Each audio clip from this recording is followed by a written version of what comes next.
So, although the amount we tip differs across the UK, let's have a look at the most generous. Well, they're in Northern Ireland. Oh. That's where most people tend to tip the highest, more than 15%, followed closely by people in Scotland, London. I'm surprised about London. Yeah. The South East and Wales. Wales are the ones that scrimp. Meanwhile, the lowest tippers are in the East Midlands, where 1 in 5 people leave absolutely no tip at all, even if the service was fair, followed by the North East, the East of England, Yorkshire and the West Midlands. These are not our findings, by the way, before you start tipping us. We're not accusing you of being mean in the East Midlands. We took to the streets to find out what you think about tipping and service charges. Some of the restaurant staff aren't obviously paid a huge amount. I think it's important to obviously give them a service for the service they're giving to you. So just eating in a restaurant, it was 12.5%, which I think is a little bit excessive. I have never ever asked for the service charge to be taken off my bill, but I probably would have thought about it. I think it should be down to the customer to choose how much. I don't think it should ever be put on the bill. I don't think there should ever be any pressure on a customer to pay a tip or a charge if they don't feel the service has been good. Service charge is service charge. You're paying for that service and it should go directly to those serving you. I just think it's important to respect that people are serving you, and you don't know how they're being paid or you don't know how many hours they've done. Sometimes we do 13-hour shifts, and by the end of that it's nice to come home with a little bit of cash. Of course it is. Well, joining us now is First Date's waitress, Cici Coleman. You know all about... Are they allowed to tip you on First Dates? They are allowed to tip, yes. Are they good tippers? They are quite Depending sweet. on how well the date went. It's really good. They're always more generous after a good night, aren't they? It seems to be, and there's sort of a sort of a cross-section of ideas and thoughts from our viewers, and a lot of people who've got in touch with us this morning talking about the fact that Heather Harshman says this, there's a few, Amy Holman says, it's their job. I don't get tipped for my job. Why should they get tipped for theirs? Which seems very harsh to me. I've never worked in the sort of waitressing industry. What's your reaction to someone who says that?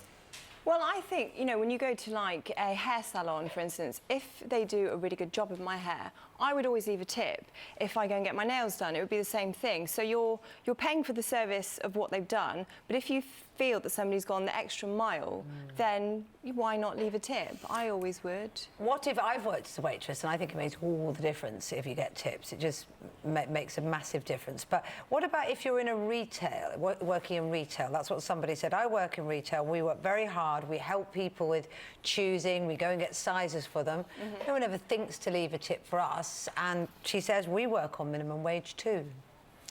I mean, that's quite interesting. Yeah, I've done lots of retail, so I know how that feels. I mean, I can only speak for how hard I work and what I do, and we are on minimum wage, so when that additional money pays rent, that pays for my food, the minimum wage wouldn't pay for anything. It wouldn't pay for my lifestyle. And your employers understand that they're putting you on the minimum wage because your wage will be topped up by the tips you earn. Is that the idea? Well, so in one of the restaurants I used to work at, service charge was automatically included in the bill, so 12.5% was included in the bill. I would get half of that. Oh. So I was not really allowed to tell customers that I would only get half, because then you have a problem. So I was actually pulled to the side by a manager once, and she said, if you tell the customers that you only get half, well, you'll be asked to leave the company. Goodness me. Yeah. So because that is one of the things that doesn't feel right when it's automatic. You think, I wonder if they get it. Yeah. Or I wonder, because you want to tip the person, as you say, that's gone the extra mile for you. So what is the best way to do that? And is that possible to make sure that happens if you're using a card? It doesn't. So with cash, obviously cash is direct. Yeah. But with and you're card, allowed to keep that, are you? It doesn't go into a pot and get shared with the chef. And every restaurant is different. So I've worked in many restaurants. Sometimes any cash I've got, it's immediately mine. Other restaurants, if a manager sees that cash going into your pocket, you'll be asked to give it to them, and they will still take their share of it. Yeah. It's fascinating, this, because there's Ryan Boyd says, I won't pay service charge, I simply won't pay it, but I will tip the waiting staff if I feel they deserve it.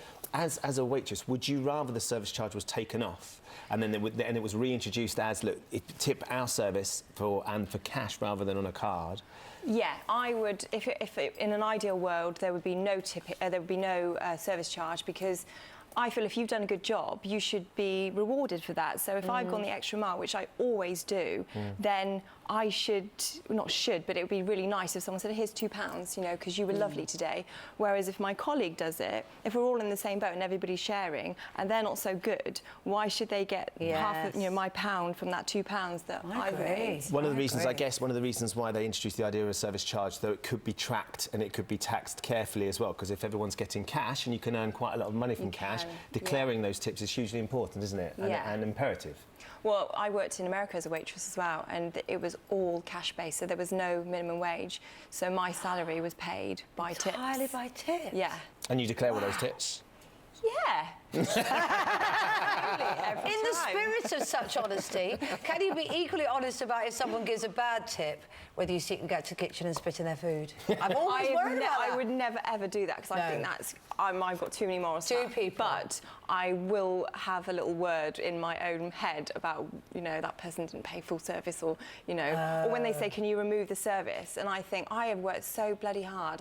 I've really tried today. What have I done to make you remove the service? And I will ask, I'll say, can you is there something I've done? And they'll say, no. They just don't want to pay it. It's just their problem. Yeah.